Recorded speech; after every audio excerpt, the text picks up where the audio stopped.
আজ বাজেটের থেকেও বড় খবর, পুজোর চাঁদা 1 লাফে 15,000 টাকা বাড়িয়ে দিলেন মুখ্যমন্ত্রী মমতা বন্দ্যোপাধ্যায়। তিনি ডাবল বোনান্সাও দিলেন। তিনি বললেন এবছরে 15,000 টাকা বাড়ানোর কথা, পরের বছর তিনি আরো 15,000 টাকা বাড়িয়ে দেবেন।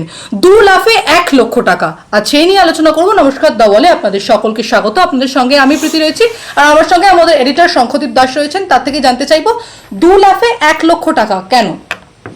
দেখো, এই সরকারের যে একটা আর্থিক সংকট রয়েছে বা বাজেট কনস্ট্যান্ট রয়েছে সেটা আমরা সবাই জানি, কিন্তু আমরা এটাও জানতাম যে এবারও চাঁদার টাকা বাড়বে, কিন্তু কেউই ধারণা করতে পারেনি যে 1 লাফে 15,000 টাকা চাঁদা বেড়ে যাবে।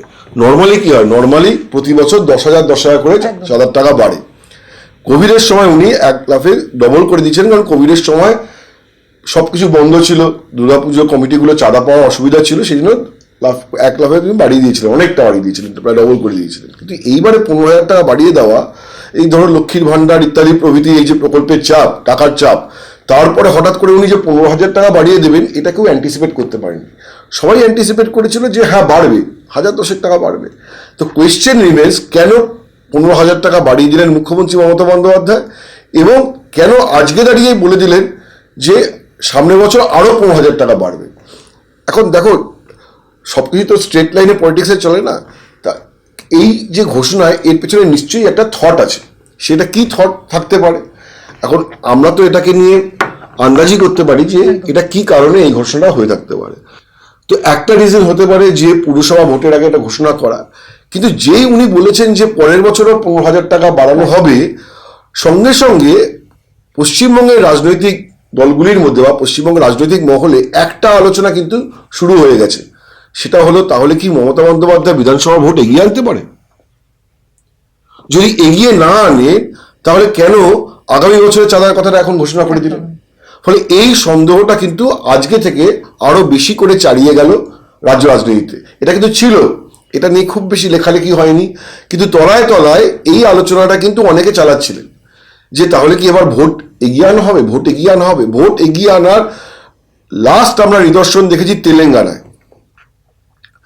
গত লোকসভা ভোটের সময় চন্দ্রশেখর রাও উনি 1 বছর ভোট এগিয়ে এনেছিলেন, এবং চন্দ্রশেখর রাওয়ের ঠিক এইরকমই অবস্থা ছিল, বিরোধী প্রায় নেই, তিনি একা। হঠাৎ করে চন্দ্রশেখর রাও ভোটটাকে এগিয়ে আনলেন এবং হই হই করে একটা 2/3 মেজরিটি নিয়ে বেরিয়ে গেলেন। তো এবারও একটা আশঙ্কা তৈরি হচ্ছে, একটা সন্দেহ তৈরি হচ্ছে এই ঘোষণার পর থেকে, সেটা আরো জোরদার হয়ে গেল এই ঘোষণার পর থেকে, তাহলে কি ভোটটাকে এগিয়ে আনা হবে? কিন্তু এটা হচ্ছে একটা ধারণা, একটা জল্পনা মাত্র। সেকেন্ড একটা জিনিস, সেটা হচ্ছে যে এই ঘোষণার পেছনে কারণ হতে পারে। সে কারণটা কি? সে কারণটা হলো, এইবার ভোটের পর, লোকসভা ভোটের পর আমরা শুভেন্দু অধিকারীকে কি বলতে শুনেছি, যে যারা আমাদের পাশে নেই আমরা তাদের পাশে নেই। তার মানে হচ্ছে বিজেপি একটা চড়া দাগের হিন্দুত্বের রাজনীতি করতে যাচ্ছে, এবং সেটা শুভেন্দু অধিকারী বিচ্ছিন্নভাবে শুধু পশ্চিমবঙ্গে করছে এমন নয়, সেটা উত্তরপ্রদেশের যোগী আদিত্যনাথ করছেন। কাঁওয়ার যাত্রার পথে দোকানের নাম লিখে দিতে বলছেন, দোকানের মালিকের নাম লিখে দিতে বলছেন। সেটা একইভাবে করছেন অসমের মুখ্যমন্ত্রী হিমন্ত বিশ্ব শর্মা। উনি বলছেন যে আসামের মাইনরিটি পপুলেশন 40% পৌঁছে গেছে, এবং এটা আমার কাছে কোনো পলিটিক্যাল সমস্যা নয়, এটা আমার কাছে জীবন মরণের সমস্যা। তার ফলে এই যে একটা চড়া দাগের হিন্দুত্বের রাজনীতি বিজেপি শুরু করছে, তো মমতা বন্দ্যোপাধ্যায় আজকে যে ঘোষণা, তারপরে উনি দেখাতে চাইলেন পশ্চিমবঙ্গে আমার থেকে বড় হিন্দু কে আছে। দুর্গাপুজোর 15,000 টাকা এবছর চাঁদা, সামনে বছর আরো 15,000 টাকা। এবং তুমি দেখো যে দুর্গাপুজো কমিটিগুলো এক তো হচ্ছে যে শাসক দল প্রভাবিত অধিকাংশ ক্ষেত্রে, এবং এই যে পাড়ায় পাড়ায় যে ক্লাব, সেই ক্লাবের ছেলেরাই বা সেই ক্লাবের অনেকেই যে লোকাল পলিটিক্সটাকে নিয়ন্ত্রণ করে, কলকাতাতে তো করেই এবং জেলাতেও করে। তার ফলে এই যে ক্লাবগুলোর সঙ্গে যারা কনফিডেন্স বিল্ডিং যে মেজার হলো, সেই মেজারটা তো একটা পলিটিক্যাল ইম্প্যাক্ট আছে। তো যদি তুমি হিন্দুত্বের পলিটিক্স করো, পলিটিক্সের কথা বলো, তাহলে সেই পার্সপেক্টিভেও আজকে ঘোষণাটাকে তুমি দেখতে পারো যে শুভেন্দু অধিকারীরা যখন অ্যাগ্রেসিভ হিন্দু পলিটিক্সের কথা বলছেন, তখন এটা মমতা বন্দ্যোপাধ্যায়ের একটা কাউন্টার পলিটিক্স, একদম, যে আমার থেকে বড় হিন্দু কে আছে। এবং উনি দুর্গাপুজোটাকে যেভাবে পশ্চিমবঙ্গে একটা উৎসবের জায়গায় পৌঁছে দিয়েছেন, যে ধরো একে তো দুর্গাপুজোকে ইউনেস্কো ওয়ার্ল্ড হেরিটেজ একটা উৎসবের একটা স্বীকৃতি দিয়েছে, তারপরে পশ্চিমবঙ্গে যেভাবে প্রথমে কলকাতায় এবং তারপরে জেলায় জেলায় যেভাবে একটা কার্নিভেল হয় দুর্গাপুজোর পর, সেটা একটা বৃহত্তর উৎসবের চেহারা দিয়ে দিয়েছেন। এবং সেখানে একটা লার্জ স্কেল হিন্দু জনগোষ্ঠীর ইনভলভমেন্ট, শুধু হিন্দু কেন বলবো, দেখো দুর্গাপুজোয় সংখ্যালঘুরাও অনেকে ইনভলভ থাকে। আমার বন্ধু বান্ধব অনেকেই আমি দেখেছি যে দুর্গাপুজোয় ইনভলভ থাকে। ইভেন বহু মফস্বল ক্লাবে সংখ্যালঘু অনেকে তারা পুজো কমিটির মধ্যেও ইনভলভ থাকেন। তো ফলে এই যে একটা লার্জ স্কেল জায়গায় উনি কি ব্যাপারটাকে নিয়ে গেছেন, তো এর থেকে বড় হিন্দুত্বের বিষয় কি আছে?